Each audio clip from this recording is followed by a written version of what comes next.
Magomed Ankalaev has finally spoken out following his tough defeat against Alex Pereira at UFC 320, and his reaction has set the MMA world abuzz. Oh my God. He had the old 1-2 left hook on him. You impressed by, in that sense? I think that he made some good adjustments technically, where he was putting him on the back foot a lot more than he was in the first fight. In this fight, in the rematch, Pereira's just constantly keeping him guessing, walking him backwards, making him feel threatened, and Ankalaev just couldn't even get anything off. So Pereira's back. I always ask it, but Ieri or what are your thoughts?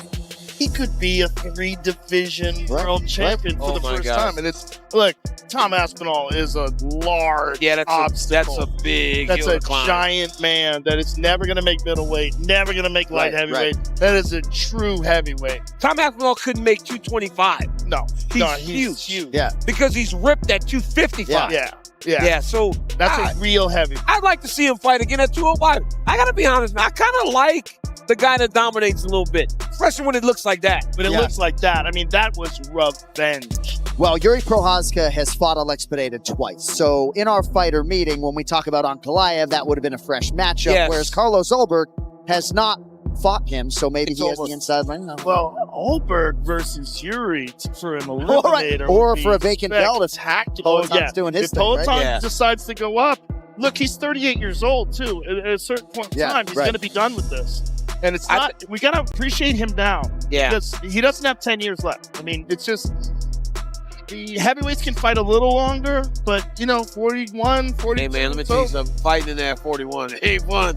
It ain't fun at 41. I'm telling you, I don't care how good you are. But, we said a year ago when we talked about Pereira, he's only been in the UFC 3 years, and now we sit here. He still has less than 4 years. After his unexpected loss to Alex Pereira, Ankalaev took to social media to share an emotional message, saying that if Allah tested him with defeat, it was to make him stronger. He expressed that he bows to Allah's will but never to hardships, thanking those who stood by him and even those who walked away, as every challenge clears the path not just of weakness, but of unnecessary people.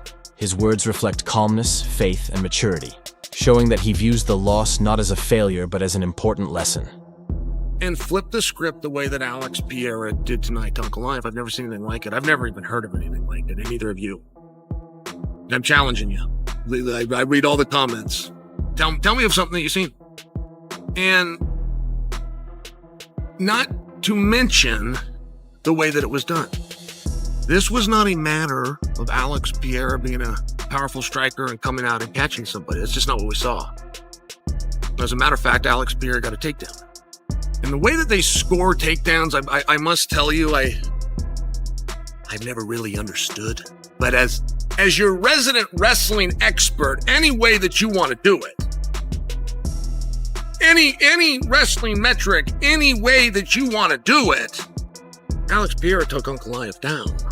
That just wasn't supposed to happen. I haven't seen Ankalaev taken down. Now, if there was a position that I missed, for example, in his fight with Paul Craig, if there was a position that I'm forgetting where Ankalaev was down, forgive me, but I don't know of a time that he was in that position, and I was very stunned at the way that he reacted. I would never kick somebody when they're down. I'm just speaking to what I saw. I'm not giving Ankalaev a hard time. I'm just speaking to what I saw. I was very surprised in that position. He did a very good job of covering. He really did. Pierre is trying to hit him, and Pierre's using some energy, and they're blocking him. I mean, Ankalaev's looking right at him. Now, the first thing that you need to do from an X's and O standpoint in that position is to sit up and get an underhook. You're not going to get away if you don't get an underhook. The other thing that it does is it closes the distance, and the guy just simply can't hit you, right? I was waiting for Ankalaev to get the underhook, and he never... Anyways, he became the middleweight champion, now the light heavyweight champion, not once, but twice, and he just got revenge over Magomed Ankalaev in 1 minute, 20 seconds. Gone in 80 seconds, okay? But it's the way that he did it that was so impressive. He said that he was 40% last time.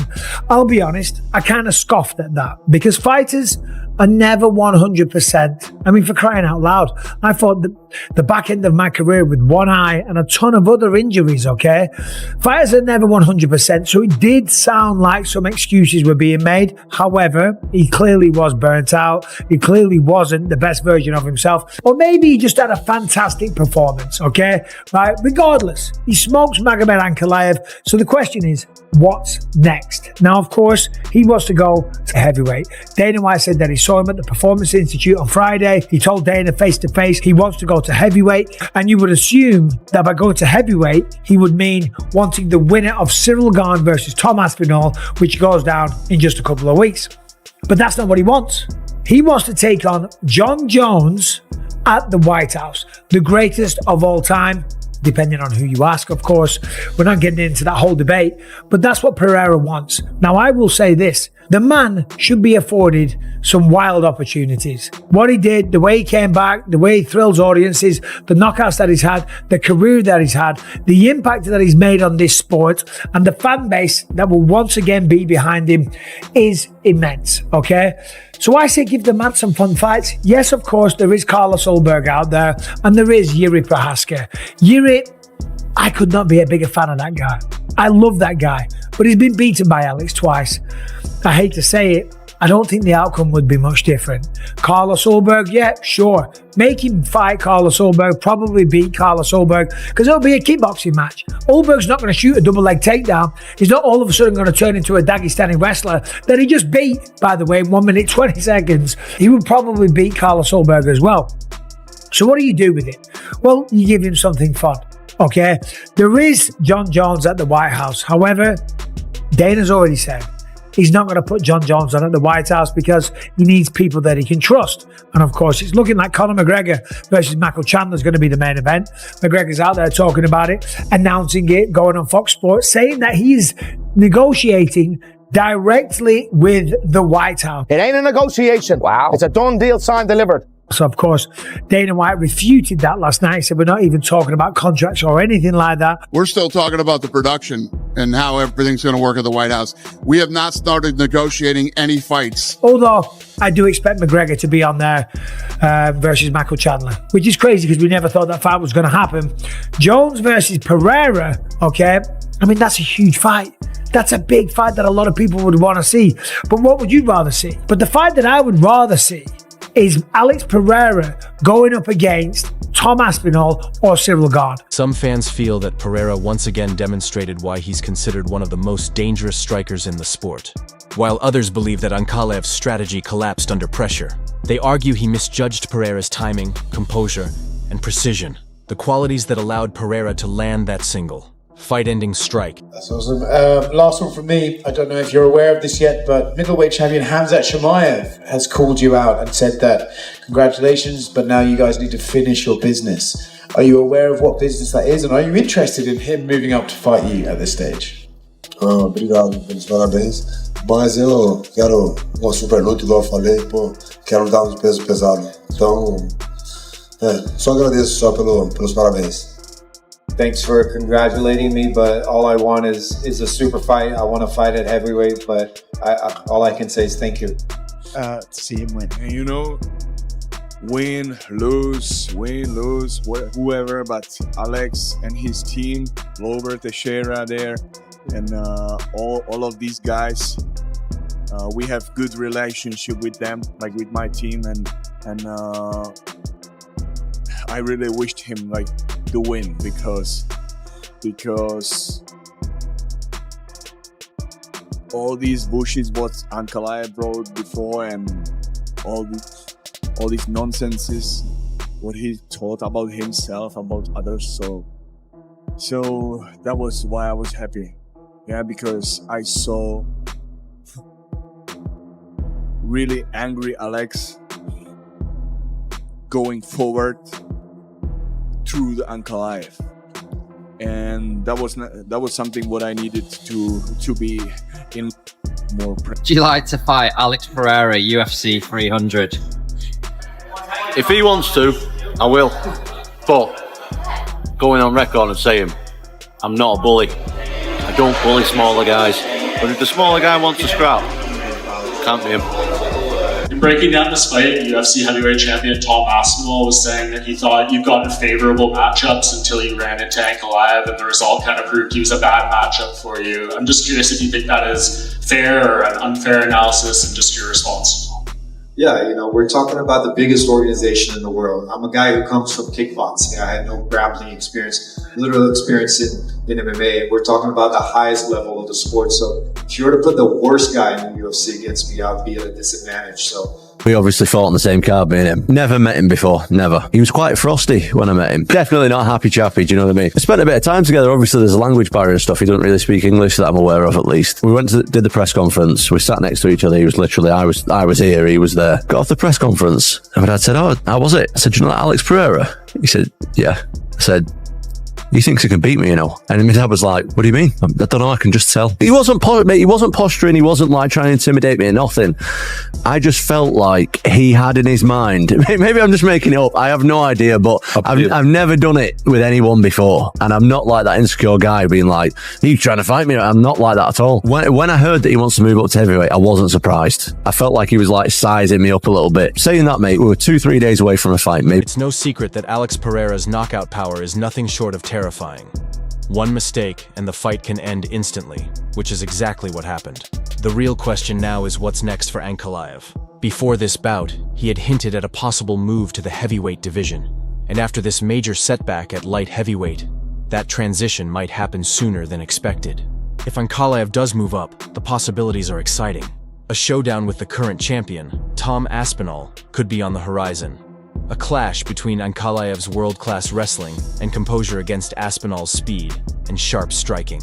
It would be one of the most compelling style matchups. On Ankalaev afterwards and treat him like it was a walk in the park.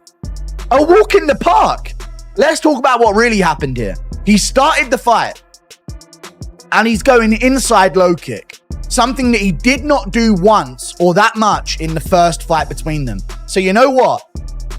The narrative from Pereira was, I was injured the first fight. That was the worst version of me that's ever showed up. And I was thinking, that's what all fighters say, though. They're not just going to admit that the other guy's way better than them.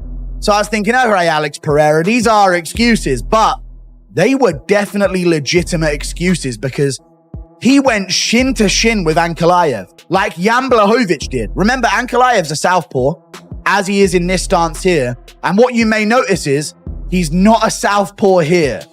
And that's what it came down to. In the last fight, Ankalaev could remain southpaw for nearly the entire time. That's where he's comfortable. And that's what gives Alex Pereira problems. And Pereira was trying to do lead low kicks on Ankalaev's calf. And Jan Blachowicz went shin to shin with Ankalaev and gave him a ton of problems. They're all there behind the cage, just staring, just looking, all being very, very serious and very scary and very intimidating. Well, it obviously worked because Magomed Ankalaev just got flatlined, smoked, destroyed, beaten in 1 minute, 20 seconds. Now, all the talk of him coming in at 40%, maybe there was a little truth to that. I mean, we did talk about him being a little burnt out. We did talk about the schedule that he was on, which was kind of crazy. And certainly it looked like it did catch up to him in his last fight against Magomed Ankalaev. But he was right. There isn't going to be a third match. There isn't going to be a rubber match. Absolutely no way. Alex Pereira now is going to go into new challenges. If Magomed made it competitive, then maybe there would have been a talk of a third match. But it wasn't competitive. It was completely one-sided. It was one of the most vicious beatdowns we've ever seen. Alex Pereira now is a 3-time UFC champion. No UFC champion has ever lost a belt like that and then came back and got it in quick fashion and made it that easy. No champions in recent memory. However, there's also another scenario brewing, with Pereira himself teasing a move to heavyweight. A rematch between the two at a higher weight class could be an absolute war. A battle of power, precision, and redemption. Dana White has already praised both fighters, and with the heavyweight division looking for new stars, adding Pereira and Ankalaev to the mix would completely shake up the scene.